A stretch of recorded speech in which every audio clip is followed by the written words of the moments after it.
এগুলো হচ্ছে ফার্মারদের বোকা বানানোর পদ্ধতি। তোমার মুরগি যা আছে সেখান থেকে 5টা 5 রকম ধরো, ধরে মাপো, দিয়ে গড় ওজন বার করো, কতটার গড় ওজন হলো, যা ওজন তার 10 ভাগের 1 ভাগ খেতে দাও। দ্বিতীয় কথা হচ্ছে, আপনাকে আর ওই জন্য ভয় পেতে হবে না যে আমি আজকের একদিন রাখবো আমার 2 বস্তা খাবার যাবে। আপনি একদিন মুরগি রাখলেন, পুকুর থেকে আজলা তুলে নিয়ে কত খাবি খা, কত খাবি তুই, কোথায় ঘাস কেটে এনে দিয়ে দিলাম, কত খাবি খা। হ্যাঁ, আমার তো 5 পয়সা খরচা। কেমন আছেন বন্ধুরা? আশা করি সবাই অনেক অনেক ভালো আছেন। বন্ধুরা, আজকে আমরা এই ভিডিওতে আলোচনা করব, আপনারা যারা মুরগি পালন করেন, মুরগি পালন করতে গিয়ে বর্তমানে দাঁড়িয়ে আমাদের একটা সমস্যা হয়, সেটা হলো ফিড ম্যানেজমেন্ট।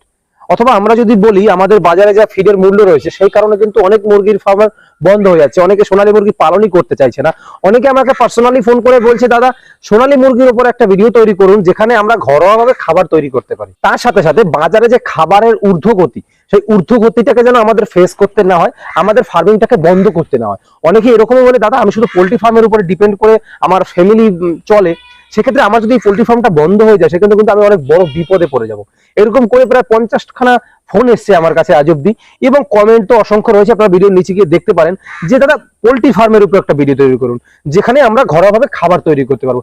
সেই বিষয়গুলো নিয়ে আলোচনা করব। আমাদের সাথে যিনি রয়েছেন ওনাকে তো আপনারা অনেকেই চেনেন, আমার যারা সাবস্ক্রাইবার রয়েছেন আশা করছি প্রত্যেকেই চেনেন, এছাড়া বাইরের অনেকেই চেনেন ওনাকে। উনি আমাদের এক্সপার্ট রয়েছেন, ওনার মুখ থেকেই জানবো ওনার পরিচয়। স্যার কেমন আছেন? ভালো আছে। আচ্ছা, প্রথমে যদি আপনার পরিচয়টা একটু দিতেন। নমস্কার, আমি অভিষেক নাগ। আমি অ্যানিমেল হাজবেন্ডারি ডিপার্টমেন্টে অ্যাজ আ ফ্যাকাল্টি রয়েছি, বেশ কিছু কলেজের সাথে যুক্ত আছি। অল ওয়েস্ট বেঙ্গল ন্যাশনাল একাডেমিতে পেপার সেটার অ্যান্ড এক্সামিনার হিসেবে কাজ করছি। আচ্ছা, বর্তমানে দেখা যাচ্ছে যেহেতু আমরা পোল্ট্রি ফার্ম নিয়ে ভিডিওটা করছি, সেক্ষেত্রে পোল্ট্রি ফার্মের একটা বড় সমস্যা হয়ে দাঁড়িয়েছে। সেটা হলো, অনেকে ফোন করে বলছে দাদা যে বাজারে খাবারের দাম প্রচুর বেশি, আমরা কিভাবে ঘরোয়াভাবে তৈরি করতে পারি। আপনি আমাদেরকে এমন একটা উপায় বলবেন যেখানে আমরা যদি সোনালী মুরগি পালন করি সেক্ষেত্রে আমরা 5 টাকার ভিতরে খাবার কস্টিং রাখতে পারি, মানে কেজি, যে আমরা 1 কেজি খাবার তৈরি করবো 5 টাকা কি 10 টাকায়। এক্ষেত্রে একটু বলে রাখি যে এই যে সোনালী জাতীয় যে ধরনের পাখি আছে, শুধু সোনালী কেন, সোনালী, আড়াইয়ার, অস্ট্রালব, এই কোনো পাখিটাই অ্যাকচুয়াল বাজারের যে কেনা ফিড সেটা দিয়ে পোষার যোগ্য পাখি নয়। আচ্ছা, তার মানে এই যে ফিড গুলো বিক্রি করাচ্ছে বড় বড় কোম্পানি, যে এই মুরগি খেলে ডিম পারবে, এই এই এই খাবারটা নেই, এই খাবারটা খেলে বেশি ওজন হবে, তাহলে ওরা ভাওতাবাজি করছে। বিষয়টা হচ্ছে এই ফিডটা 2 ধরনের। যে ফিডটা বাজারে কিনতে পাওয়া যায় তার রেসিপি হয় 2 ধরনের, একটা হচ্ছে ব্রয়লার মুরগির জন্য আর একটা হচ্ছে কমার্শিয়াল লেয়ার মুরগির জন্য। এইবার তাকে যে পাখিটা কমার্শিয়াল লেয়ার মুরগিটা একটু আমার দর্শকদের বুঝিয়ে দিন। সেটা হচ্ছে ওই যে সাদা ডিমটা আমরা কিনতে পাই দোকানে, হ্যাঁ, ওই মুরগিটার নাম হলো কি? হোয়াইট লেঘন। হোয়াইট একে বলা হয় কমার্শিয়াল লেয়ার। কেন কমার্শিয়াল লেয়ার?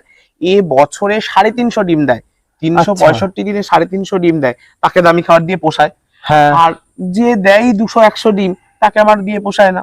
কিন্তু ওই খাইয়ে খাইয়ে ফার্মার তো মরে যাচ্ছে। বিষয় হচ্ছে এখানেই ফার্মারদের নলেজ গ্যাপ হয়ে রয়েছে, যে আমি পেয়েছি সাইকেল, এবার সেটা নিয়ে আগে আমি বাইকের স্পিড তুলতে পারবো না, বরং আমাকে আগে বেরোতে হবে বা অল্প রাস্তা যেতে হবে, এই ক্যালকুলেশন। ফলে সোনালী মুরগি বা আড়াইয়ার মুরগি বা দেশি টাইপের যে কোনো কালার মুরগি যেগুলো হয় তাদের এই ফিডটা নয় খাওয়ানোর জন্য। বাজার থেকে কেনা ফিডটা খাওয়ার জন্য নয় না, বাজার থেকে কেনা ফিডটা এদের জন্য তৈরিই হয় না। আজ নয়, হয়তো কোনো দিন কোনো কোম্পানি আসবে যারা এদের জন্য ফিড বানাবে, কিন্তু এই মুহূর্তে বাজারে নেই, পাওয়া যায় না। যা অন্য মুরগির ফিডে সোনালী মুরগিকে খাওয়ানো হচ্ছে, তো অবভিয়াসলি ফার্মার লস করবে, কারণ যে মুরগিটার এত দামি ফিড সে তো 40 দিনে রেডি হতো, সোনালী চাইলেও তো হবে না, তাকে তো কম দামের খাবারই দিতে হবে। আচ্ছা স্যার, এইখানে আমার একটা চট করে কথা মাথায় আসলো, সেটা হলো সোনালী মুরগি আমি দেখেছি পুরো পশ্চিমবঙ্গ জুড়ে একেবারে কঠিন সত্য। সেটা হলো সোনালী মুরগি পালন করছে অনেকে ডিমের জন্য, কিন্তু সেই ডিমটাকে সে বাজারজাত করছে না। সেই ডিমটাকে সে ফোটানোর জন্য কিছু লোক ডিমটাকে ফুটিয়ে বাচ্চা বিক্রি করার জন্য ডিমটাকে উৎপন্ন করছে তারা, কিন্তু কেউ সোনালী মুরগির ডিমটাকে বাজারজাত কমার্শিয়ালি ভাবে একটা ফার্মার দেখাতে পারবেন না যে করেছে। কেন? ওর তো সত্যি দামে পোষাবে না, কেন করবে? তাহলে আমরা যে ডিমের জন্য চিল্লে যাচ্ছি যে ডিমের জন্য পালন করুন, খুব লাভ, ডিমের জন্য পালন করুন, সোনালী কেন না? তো সোনালী ডিমের জন্য লাভ।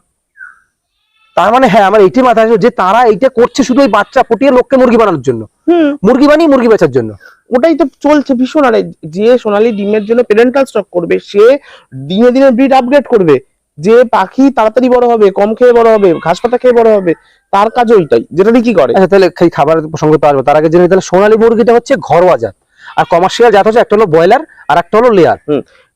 সোনালীকেও কমার্শিয়াল ভাবে মাংসের জন্য পোষা যায়, মাংসের ডিমের জন্য, নয়, ডিমের জন্য কিন্তু নয়। তার জন্য ওই কমার্শিয়াল ফিড নয়। আচ্ছা এবার বলুন যে আমরা কিভাবে ঘরোয়া ভাবে একটা সুন্দর খাবার তৈরি করতে পারি। আমার অনেক ছোট ছোট চাষি ভাইরা রয়েছে যারা 500-1000 মুরগি পালন করে, তাদের কস্টিং এ পোষাচ্ছে না, তারা বাজার থেকে ফিড কিনে খাওয়াচ্ছে 80 টাকার, মুরগির দাম হচ্ছে 100 টাকা, তার ওখানে শ্রম গেছে 30 টাকার, লাস্টে গিয়ে আর শেষ কালে দেখা যায় যে 2 মাস বাদে তার 10 টাকা করে মুরগিতে লস হচ্ছে। অবভিয়াসলি ওদের ওই খাবার নয়। এক কথা প্রথম, এরা যে পাখিগুলো দেশীয় প্রজাতির পাখি, রঙিন পাখি, তারা মাথায় রাখতে হবে এরা সমস্ত ব্যাকইয়ার্ড বার্ড, মানে এরা ছাড়া জাতীয় পাখি, তাদের খাঁচায় আটকালে যা সে বাইরে খেত সেটা দিতে হবে। সোনালী মুরগির ফার্মার বা আড়াইয়ার মুরগির ফার্মার যদি খাবারে সবুজ জিনিস ব্যবহার করে, মানে ঘাস, বিভিন্ন নরম জাতীয় ঘাস, যেরকম গম গাছ, যেরকম মেথি গাছ, যেরকম বার্সিম, লুসান, এই ধরনের বা দূর্বা, এই ধরনের ঘাস যদি এভরিডে ইউজ করে, খাবারের 30% খাবার লেস করা যায় ঘাস খাইয়ে, তাহলে ঘাসের কত টাকা কেজি হবে ভাই বলো তো? এই ধরনের ঘাস আমি যদি চাষ করেও খাওয়াই, তাহলেও এই ঘাসের 1.5 টাকার উপর কেজি কিছুতেই আসবে না। আচ্ছা, এতটা তো এমনি লস হলো। এবং আমরা সোনালী বা এই ধরনের পাখি চাই কি, কেন কি খাবে বেশি দাম দিয়ে? টেস্টের জন্য তো। হ্যাঁ মানে দেশি মুরগি হিসেবে টেস্টের জন্য খাবে। টেস্ট তৈরি করতে পারবে কি? কমার্শিয়াল ফিড মোটেও পারবে না, এই ঘাস পাতায় পারবে। আচ্ছা, তাহলে এই এক জায়গায় লস হচ্ছে, মানে এক তো দামি খাবার খাওয়াচ্ছি, দ্বিতীয়ত কাস্টমার ভাগাচ্ছি। হ্যাঁ মানে কাস্টমার খেয়ে যদি স্যাটিসফাই না হয় পরের দিন কিনবে না, তাহলে তাকে সেইটা করতে হবে, আমার খরচ কমাতে হবে, যে কিছু ঘাস পাতা তাকে দিতে হবে। অ্যাজোলা চাষ করা যায় খুব কম কস্টিং, 25 পয়সা কেজি হয় না, একবার ছেড়ে দিলে। আচ্ছা আগে আপনি আমাকে বলুন এটা, তারপর খাবারের রুটিন প্রসঙ্গে আমি আসবো, যে তোমার ফুল ডিটেইলস আমার দর্শকদের দিতে হবে, কারণ আমার উপর ভরসা করে আমাকে প্রশ্ন করেছে, আমার কর্তব্য তাদের কাছে ফুল ডিটেইলসটা দেওয়া। আগে আমাকে বলুন যে কোন কোন খাবারগুলো খাওয়ানো যেতে পারে, তারপর আমি রুটিনও বলে দেবো আমার দর্শক বন্ধুদের। এক তো এই সোনালী জাতীয় পাখিরা যারা আছে, এদের খাবারের 30% সবুজ খাবার দিতে হবে। সবুজ খাবার মানে যে কোনো ঘাস? যে কোনো ঘাস হতে পারে, ঘাস দেওয়া যায়, অ্যাজোলা দেওয়া যায়, ডাকউইট দেওয়া যায়, এই জিনিসগুলো দিতেই হবে। সজনে পাতা দিতে হবে। ডাকউইটটা কি? এক ধরনের পানা, যেগুলো পুকুরের উপরে হয়, ছোট ছোট পানা। হ্যাঁ, পানাগুলো ওই যেগুলো সবুজ কালার হয়, যার জন্য চাষিরা অতিষ্ঠ হয়ে যায়। মাছ চাষিরা প্রত্যেক দিন আমাকে 30% গ্রিন ফোডার খাওয়াতে হবে। গ্রিন খাওয়াতেই হবে, নাহলে হবে না। এইগুলো 30% আর 70% যে কোনো দানা, এরা দানা খাওয়া পাখি। কি দানা? গম হতে পারে, ধান হতে পারে। গমের কেজি তো 20 টাকা। গমের কেজি 20 টাকা। এবার তুমি একটা ফিটের অ্যাপারেন্স তো কমে আসবে দাম, দেখো। আচ্ছা গম কত পার্সেন্ট? গমও তোমার 40% গম দিতেই হবে, মানে এই দুটো মিলিয়ে 70% হলো। 70% আর 30%? আর 30% এর জন্য প্রোটিন। প্রোটিনটা কি? প্রোটিনের ক্ষেত্রে এরা সমস্ত র অ্যানিমেল প্রোটিন খেয়ে খায়। র অ্যানিমেল প্রোটিনের ক্ষেত্রে, এদের ক্ষেত্রে তোমাকে একদম খুব স্ট্রংলি যদি বলা হয়, তাহলে এদের ক্ষেত্রে তোমার ওই ব্ল্যাক সোলজার ফ্লাই, এদের ক্ষেত্রে ডাং বিটল লার্ভা, এদের ক্ষেত্রে তোমার শুটকি মাছের গুঁড়ো, এই জিনিসগুলো বা সয়াবিনের গুঁড়ো বা তোমার বিস্কুটের গুঁড়ো, এই জিনিসগুলোকে ডাইজেস্ট, যেগুলো অনেক সহজে অ্যাভেলেবেল হবে সেগুলো বলুন। প্রোটিন তো এই ধরনের খুব সহজ অ্যাভেলেবেল যদি বলো, তাহলে সয়াবিন ডাস্ট এবং ড্রাই ফিশ ডাস্ট। সয়াবিনের ডাস্ট আর ড্রাই ফিশ ডাস্ট, এগুলো তো আমি ফিডের দোকানে পেয়ে যাবো। আচ্ছা এবার আমাকে বলুন, আপনি যে বললেন খাবারগুলো, মানে গ্রিন ফোডার 30% আর 40% আপনার দানাদার খাবার, এই দানাদার খাবারের ভিতরে কি কি থাকতে পারে? যে কোনো দানা, তাও 2-4টে বলে দিন, কারণ আমার ফার্মাররা রয়েছে। বাজরা যেখানে অ্যাভেলেবেল কম দামে পাওয়া যায় বাজরা, যেখানে ধান কম দামে, একটু খারাপ ধান বাজরা আমাদের পশ্চিমবঙ্গে খুব কম পাওয়া যায়, ঝাড়গ্রামের দিকটাতে চাষ হয়, আচ্ছা হতে পারে। যেখানে ভুট্টা ডাস্টের একটু দাম কম হয়, সেখানে ডাস্ট ভুট্টা। গমের খুদ মানে কম দামে পাওয়া যায় সেই জিনিসটা। চালের খুদও যদি কোথাও পাওয়া যায় সেটা। এগুলো এদের একটা প্রধান খাদ্য, মানে এটা হলো দানাদার খাবার, যেগুলো আপনারা সবসময় ঘরে পেয়ে যাবেন। হ্যাঁ, ওয়েস্টেজ মানে যে ধরনের সর্ষে কালো হয়ে যায়, ওয়েস্টেজ বিক্রি হয় না, সেই ধরনের সর্ষে, তিল, যে কোনো দানা যেগুলো এরা ঠুকরে খেতে পারে, এরা এই ধরনেরই পাখি, এদের সেগুলো প্রোভাইড করতে হবে। আচ্ছা আমাকে এখানে কথা প্রসঙ্গে একটা কথা আসছে, এগুলো নাহলে বড় মুরগিকে খাওয়ালাম, সেক্ষেত্রে ছোট মুরগির একটা খাবার থাকে। এই ভিডিওতে আলোচনা করছি না, আমরা এর সেকেন্ড পার্টে আলোচনা করব যে আমরা যদি ছোট মুরগিকে একদিন থেকে শুরু করে আমরা 15 দিন অবধি কি খাওয়াতে পারি, যেহেতু ঘরোয়া খাবার, সেই খাবারগুলো নিয়েও আলোচনা করব। এই ভিডিওতে আমি আরেকটা জিনিস জানতে চাইছি, এবার আমাকে রুটিনটা বলুন। ধরুন একটা মুরগি 15 দিন বয়স হয়ে গেল, তারপর থেকে কি এই খাবারগুলো হয়ে যাবে? একদম 15 দিন পর থেকে? 15 দিন পর থেকে এগুলো খাওয়ানো স্টার্ট করতে হবে, মানে 15 দিন অল্প অল্প করে ধরাতে হবে, মানে 2-3 দিন বয়স থেকে অল্প অল্প করে ধরাতে হবে। আচ্ছা আচ্ছা। সবুজ খাবারটা 15 দিন পর থেকে র্যান্ডমলি চালু হয়ে যাবে। আর আগের এই দানাদার খাবারগুলো, ধরুন আমি যদি বলি গম, তাহলে 15 দিনের বাচ্চা যদি আমার খেতে না পারে আস্ত গম, তাহলে ভেঙে দিতে হবে, মানে যত ছোট করে পাওয়া যায় দিতে হবে। মানে একটু যদি কমা গম হয়, মানে একটু পোকে খেয়েছে, অবশ্যই কমা, একেবারে ভালো কম নয়। একেবারে কখনোই ভালো কম নয়, একেবারে পোকা হয়েছে বা রেশনের দোকানে অনেক সময় বাতিল হয়ে যায়, সেগুলো খান, কারণ এগুলো দেশি মুরগি, এরা পোকা খেয়ে অভ্যস্ত, এরা এগুলোই খাবে। একদম একদম। এবার এর রুটিনটা একটু বলুন তো। ধরুন একটা 15 দিনের মুরগিকে যেমন খাবারের দোকান দিয়ে কিনতে গেলে এখন তুমি এই মাসে 100 গ্রাম করে খাওয়াও, এই মাসে 200 গ্রাম করে খাওয়াও, এদের কি কোনো লিমিট থাকা দরকার? কোনো অসুবিধা, এইগুলো হচ্ছে ফার্মারদের বোকা বানানোর পদ্ধতি। তোমার মুরগি যা আছে সেখান থেকে 5টা 5 রকম ধরে মাপো, দিয়ে গড় ওজন বার করো, কতটার গড় ওজন হলো, যা ওজন তার 10 ভাগের 1 ভাগ খেতে দাও। মানে ধরুন সোজা হিসেব। 100 মুরগি আছে, আমি সোজা করে বলে দিচ্ছি, আরো সোজা করে, স্যার তো অনেক সোজা করে বললো। 100 মুরগি আপনার রয়েছে, সেটাকে এক একটা মুরগির ওজন ধরুন 200 গ্রাম করে।